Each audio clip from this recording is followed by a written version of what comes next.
Minha gente, deixa eu voltar um assunto rapidamente de ontem. Muitos eleitores, e não apenas eleitores do Bolsonaro, que fez essa crítica no pronunciamento divulgado pelo Facebook, ele gravou lá no hospital, escreveram para mim ontem ao longo do dia, reclamando do meu comentário, porque eu critiquei a fala do Bolsonaro quando ele coloca sob suspeita a eleição no Brasil, o processo eleitoral no Brasil, dizendo que estaria sendo preparada uma fraude para derrotá-lo, colocar outro candidato, no caso acho que ele citou especificamente o PT no poder, etc. e tal. Eu não quero me concentrar na análise política da fraude que o Bolsonaro fez, mas na premissa, ou seja, a fraude. Não vamos aqui, não é o caso agora, no meu entendimento, de olhar para a hipótese que se beneficiaria da fraude. Antes de discutir quem se beneficiaria com a fraude, vamos ver se a fraude faz sentido, né? Se este é um risco real. Eu não vou nem valer das minhas palavras para insistir de que o processo eleitoral brasileiro é um processo extremamente ágil, muito mais avançado do que em muitas outras democracias. As urnas eletrônicas representaram um avanço colossal na lisura das eleições no Brasil, na celeridade da apuração. Nós temos um país com uma dimensão continental, com 140 milhões de eleitores, muitos deles em rincões extremamente isolados, e conseguimos a proeza de colocar para conhecimento do país resultados de eleições realizadas ao longo de um domingo. Até a madrugada da segunda-feira já está praticamente tudo divulgado, números consolidados, etc. e tal. Eu sempre achei que essas críticas à urna eleitoral, que tem alguma base quando você vai discutir tecnologicamente uma forma de... Ora, é claro que elas têm algum grau de vulnerabilidade, é evidente que tem algum grau de vulnerabilidade. Os sistemas da NASA têm uma vulnerabilidade, sistemas de bancos têm vulnerabilidade, tá certo? Órgãos que cuidam de segurança nacional em países extremamente rigorosos nessa área têm vulnerabilidade. Sempre vai haver uma porta pela qual um hacker de 14 anos, obcecado por computadores, vai conseguir achar ali uma brecha e tal. A questão não é tanto encontrar a brecha, mas supor que possa ser montado um esquema voltado para uma fraude eleitoral que possa ter algum significado para colocar em xeque o próprio sistema, tá certo? O próprio processo eleitoral.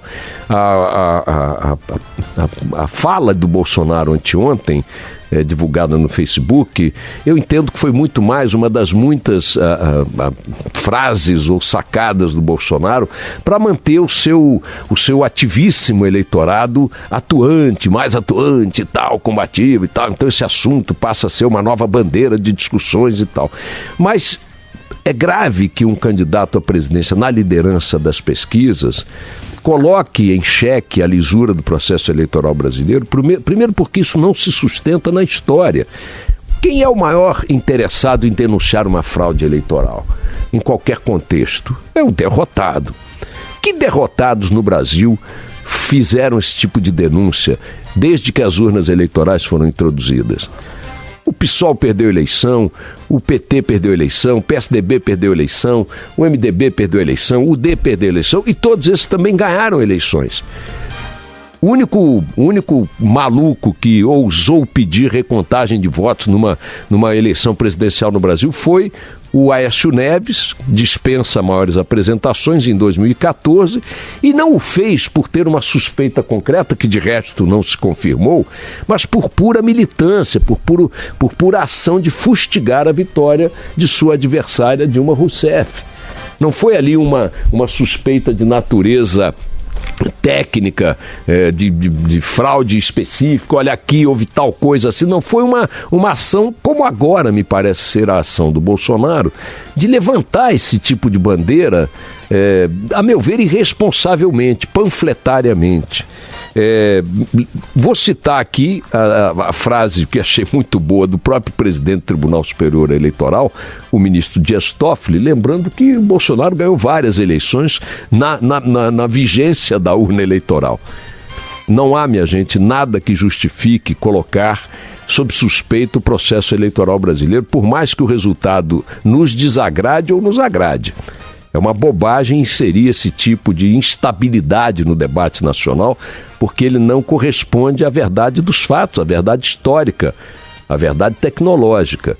Tem brecha para pegar um problema aqui e outro ali? Tem, como tem qualquer sistema de informática do mundo. Isto é algo que possa ser manipulado numa escala que deturpe, que adultere um resultado eleitoral, especialmente numa eleição majoritária? Imagina, o Bolsonaro diz que eles podem inserir 40 votos favoráveis ao PT em cada urna. São milhões de urnas, milhares de urnas, milhares e milhares de urnas espalhadas pelo Brasil. Que esquema é esse que o Bolsonaro está enxergando? Quer dizer, é uma coisa absolutamente, repito, irresponsável, da qual ele não necessitaria para fazer discursos de mobilização para a sua militância. Muita gente discute que a urna não pode ser auditada porque não produz o voto impresso, etc. e tal. Ok, admita-se a necessidade futura, eventual, de se fazer esse investimento, de pegar dinheiro público para produzir mais essa transferência de informação para o eleitorado, além dos dados computados pelo sistema eletrônico, pela informática da coisa, você vai emitir um recibo e tal para poder auditar. Tá bom, que se crie mais essa etapa, mas não significa que não criando ou não tendo, nós estamos diante de um sistema eleitoral tão vulnerável quanto foi a vida inteira o sistema eleitoral brasileiro com voto de papel. Quem conviveu com essa época lembra, aí sim, das grandes fraudes e manipulações que havia na contagem manual dos votos, na inutilização de urnas, troca de urnas inteiras por outras que tinham os votos que interessavam, urnas que só tinham votos para um único candidato preenchidos com a mesma caneta, com a mesma letra. Então vamos parar com ficar procurando. Tem coisa que não faz mais sentido procurar. Por exemplo, comunista debaixo da cama, não tem mais.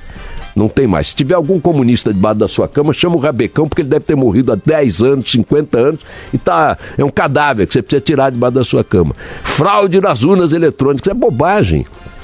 É absoluta bobagem perder tempo com essa discussão. E não adianta ficar irritado com isso, esse é um fato. É um fato histórico, um fato tecnológico, um fato político, é tudo isso. Vamos tocar a eleição. E tocando a eleição, eu queria me concentrar num dado para o qual fui alertado mais uma vez hoje pela manchete do Globo, que é muito curiosa e vou me referir a ela daqui a pouco. Vocês lembram que há poucos dias eu citei aqui reportagem de levantamento feito pela Folha de São Paulo, que era um levantamento mostrando o seguinte, que as dinastias políticas no Brasil, as famílias de políticos famosos e tal, que dominam grandes territórios, estados e tudo mais, e que são os verdadeiros marajás, os verdadeiros capos da política no Brasil, das casas parlamentares, que elas tinham lançaram nesta eleição, segundo o levantamento do Datafolha, mais de 60 candidatos, filhos, filhas, mulheres, primos, irmãos, pai, mãe, sobrinho, etc. e tal, em seus estados para cargos proporcionais, ou às vezes até majoritários. Então tem gente que é filho do fulano de tal, que é senador há não sei quantas décadas, que vai sair candidato a deputado estadual, o outro filho vai sair deputado federal, o outro filho vai sair a senador, a mulher vai sair a não sei o quê, a ex-mulher não sei a quê, a amante não sei a quê e tal. Os 60 candidatos levantados pela Folha de São Paulo como integrantes dessas dinastias podem chegar a um número muito maior se você recorrer a análise de grupos políticos menos expressivos. Então, vejam o que eles dizem aqui. Eles dizem que há cerca de 2 dezenas de clãs, 2 dezenas, ou seja, cerca de 20 clãs políticos do Brasil. Aí citam como capitanias hereditárias, aquele velho sistema em que a terra no Brasil passava de pai para filho por determinação da coroa portuguesa, etc. e tal. Então, as capitanias hereditárias aqui, tem os Barbalho no Pará, o filho do Jader Barbalho está liderando as pesquisas para o governo do estado. O Maranhão tem 50 mil Sarnês disputando coisa, no Ceará tem uns 10 mil Gomes, no Rio Grande do Norte tem Maia, tem Alves, na Paraíba tem Cunha Lima, em Pernambuco tem Coelho, tem Arraes, em Alagoas tem Collor, tem Calheiros, na Bahia tem Magalhães a dar com pau, você der um tiro no escuro, mata uns 30 Magalhães políticos por lá, Minas Gerais, Andradas, Neves, no estado do Rio, Garotinho, o próprio Bolsonaro tem um monte de parente, em São Paulo tem o Tato, tem a família Tato, no Paraná tem a família Requião, Richa, Barros, vejam, só na ação da Polícia Federal esses dias para prender o Beto Richa, prenderam mais uns 30 Richa, parecia rixa de torcida, é mãe Richa, irmão Richa, mulher Richa, filho Richa, tudo em cana, é rixa para tudo.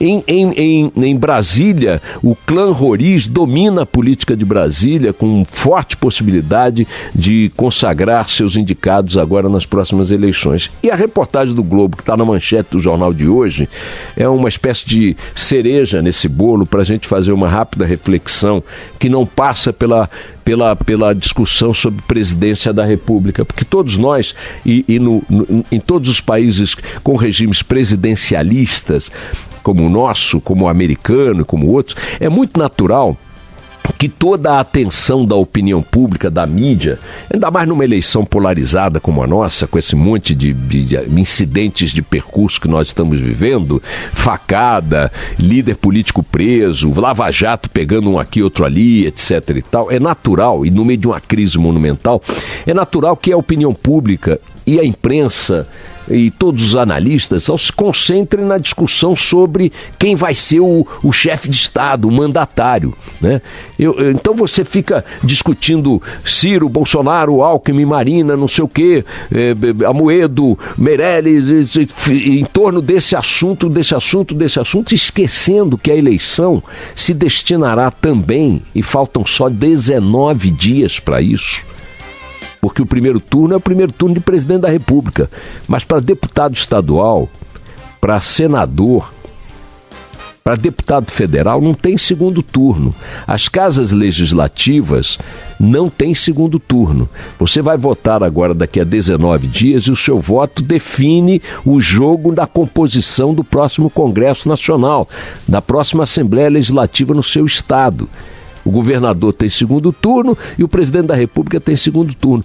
Todo mundo fica concentrado na discussão em torno das candidaturas majoritárias para presidente da República e para governador, principalmente para presidente. E esse é um erro grave que nós cometemos historicamente aqui no Brasil. Talvez boa parte do eleitorado hoje não se lembre em quem votou para deputado estadual na última eleição. E se as pesquisas ainda não mediram, eu não sei porque não achei esse número, mas se for feita uma medida, talvez tenhamos aí algo acima de 50%, de eleitores que não sabem em quem vão votar para deputado. E para deputado estadual eu arrisco dizer que ainda é mais do que isso. E para senador, se bobear, é quase isso. O que mostra um grau de alheamento, de desconhecimento, no qual eu me incluo, viu? Não estou me excluindo, não. Essa é uma observação que eu faço que me inclui. Eu ainda não sei o que eu vou fazer com o meu voto para deputado estadual aqui em São Paulo. Não sei o que eu vou fazer com o meu voto para senador. É bem verdade que eu estou preocupado com isso há muito tempo. Eu estou com dificuldade de achar gente que me conquiste, mas o fato é que eu estou entre os que não sabem o que vão fazer com esse voto.